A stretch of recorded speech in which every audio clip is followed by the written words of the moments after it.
I've always played football my life with a lot of my boys. We've always played together and kept together.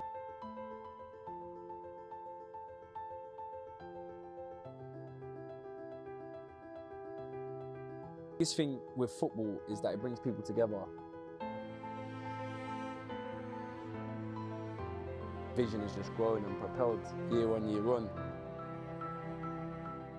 Looks like, obviously I know Sport and Health Academy has been established for years now.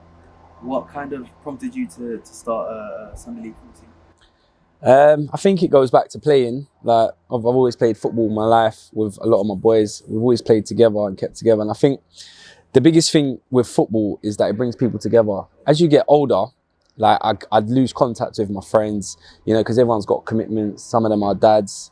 So I think one of the best times is to meet up with them is playing a game of football. So that tied in really well with the company, Sport and Health Academy. So that's how SAHA FC was launched. And we've just, you know, the vision has just grown and propelled year on year on. And now, you know, with how big Sunday League is getting, the passion for it and the drive from not just the players, the management team has been massive. So we're just trying to give it a push every year. When you first started the team, what were your expectations? What were your visions? What were your goals? Did you ever see it getting here? I think even for myself I always try and keep myself grounded. So the key is making sure that at that time when we first started was making sure we started off with a good team with some good players. The objective at the time was definitely to win the league and win a trophy. You know, but the key was just getting it off the ground, really. Just getting the name out there, getting the players to play football, enjoy it. And for me, on a personal note, was playing with my friends. Yeah. Because really that's what Sunday League is about. And, you know, there's that argument, that fine balance between, you know, it's just Sundays to, is it just Sundays anymore? You know, because you have to find that balance. And do you think that's been a struggle, you know, along the journey, going for, you know, balance between playing with friends and then the balance with really wanting to go for win things? It's hard because, yeah, like you said, you want to play with your friends. Then with time, you get a new crop of players that want to join, and some of them may be better than your friends. And that's where you've got to find the balance. Do you want to try and push the next level, or do you want to just maintain as being a family-run club where, you know, the objective is not to win the league or the cup? But I think we've got that perfect balance within the team, especially now. We've got, you know, my friends are still here. I know everyone. I've made new friends who I would say are family. And we've got some high caliber players, ex-pros, currently still playing semi-pros. And, you know, like you said, the hardest thing is those that are still playing at a high level at semi-pro, they're obviously going to prioritize that over Sunday League. But with how big Sunday League is getting now, you know, they're probably looking at it and saying, you know what, I might prefer playing my Sunday League game as opposed to Saturday, where, you know, there's the pressure and the politics as well. So, yeah. Some of the lows, you know, because obviously, you know, the way the society we live in now, social media only shows the highs. And what have been some of the lows during, you know, running this club or trying to start the club, or, you know, during the journey so far? It's difficult because at the start, obviously, the key is making sure you've got committed players. So making sure you've got players that are going to turn up every Sunday to play football, which every Sunday League manager will tell you that's the hardest thing, is getting a consistency every week of 11 players, even with subs. I think that's always going to be the hardest thing with Sunday League, is making sure you've got 11 plus 3 subs, for example. I think that's one of the biggest, hardest challenge you have. Another big one was losing to Rising Ballers. Yeah. That was a difficult one to take. I think we learnt from it. You know, we'll bounce back from it. And, you know, if we ever played them again, which I hope we do, we would prepare accordingly. That was definitely one of the biggest lows.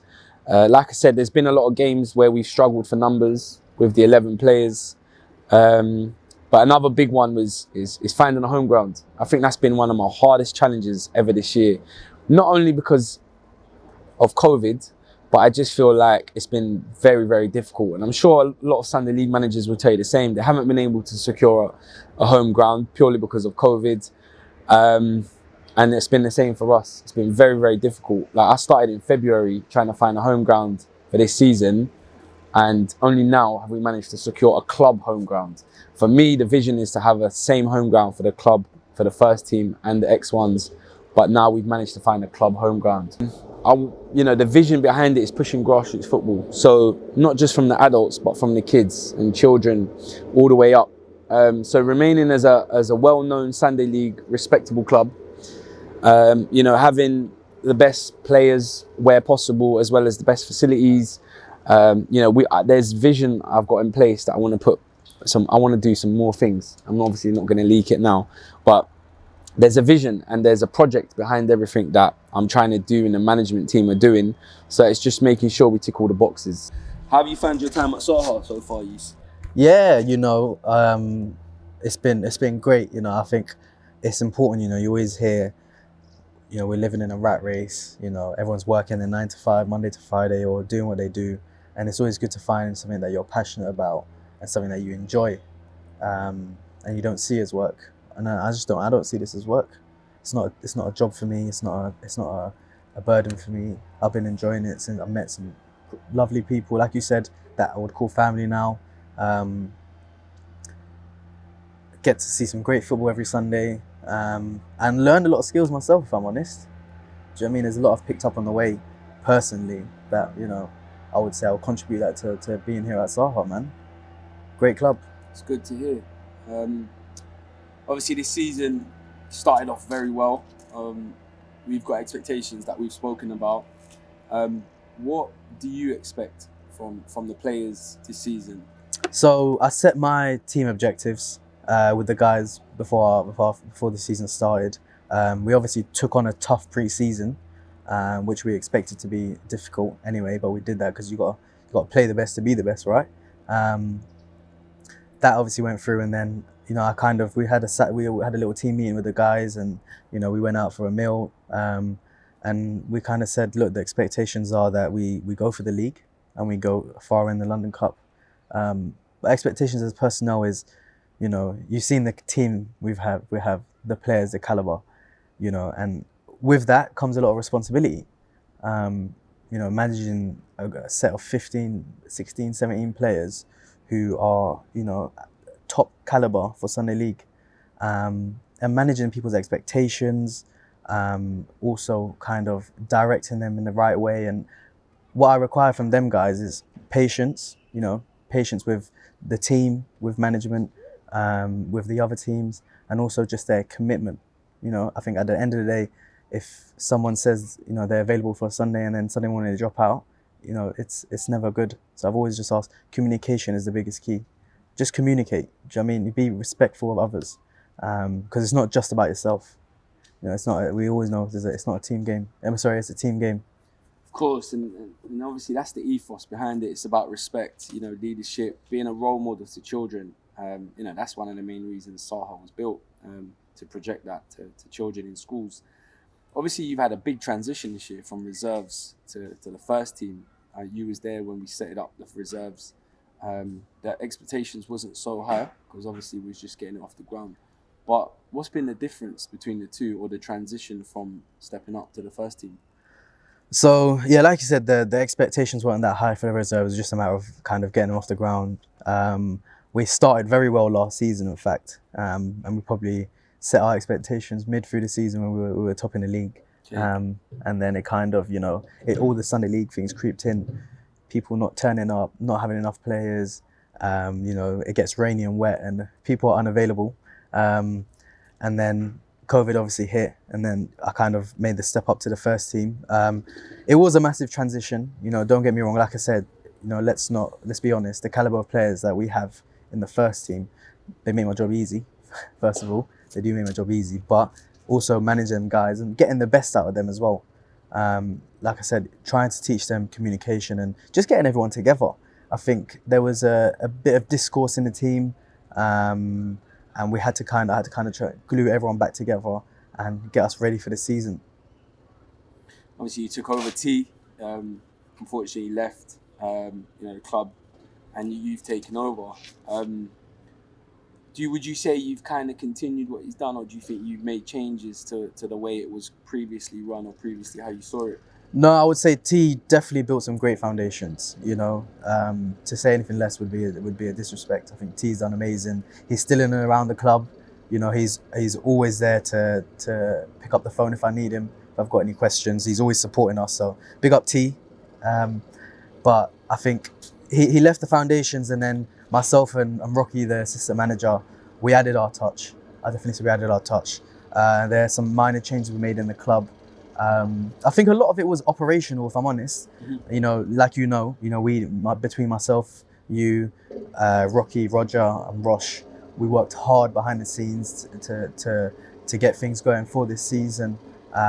You know, whether that comes down to player recruitment, scouting, you know, sponsorships, and you know where we are today. You know, there was a lot of work that went behind the scenes, and all of that has kind of helped us on the pitch as well, I think. You know, I think you've you know, credit to you. You've brought some great guys into the club with Roger and Rosh, doing excellent with the X1s at the moment. And you know, Rocky's been massive to the club as well. So everyone's putting an equal contribution. So I think that's the kind of changes we've had from since T went, kind of more manpower behind it to help run this club. And I think, you know, if you're in Sunday League and you're managing, you understand the kind of extent of the responsibilities you have to run in a club. You know, we see clubs fold left, right, centre. I'm not sure how many folded just this season alone. So I'm sure they'll all understand what goes behind it. And I think manpower is key. You know, and we've had a shared responsibility. To be fair to T, he was trying to do it all on his own. And he did a great job. He did do a great job. So I won't take anything from him, you know, and we're just continuing in his work. Yeah, no, big respect. I got mad love for T. If it wasn't for him, this club might not stand where it is today, you know. So big love to T, and he knows the door's always welcome for him regardless. But also a random question for you. Obviously, you've done a great job so far. You know, you're unbeaten at the moment. You've won your league games, London Cup game. So far, who would you say has been SAHA's best player? Might get in trouble for that one. It's a difficult one. You know, there's been so many standout performers we've had. Obviously, we've had a lot of change of personnel.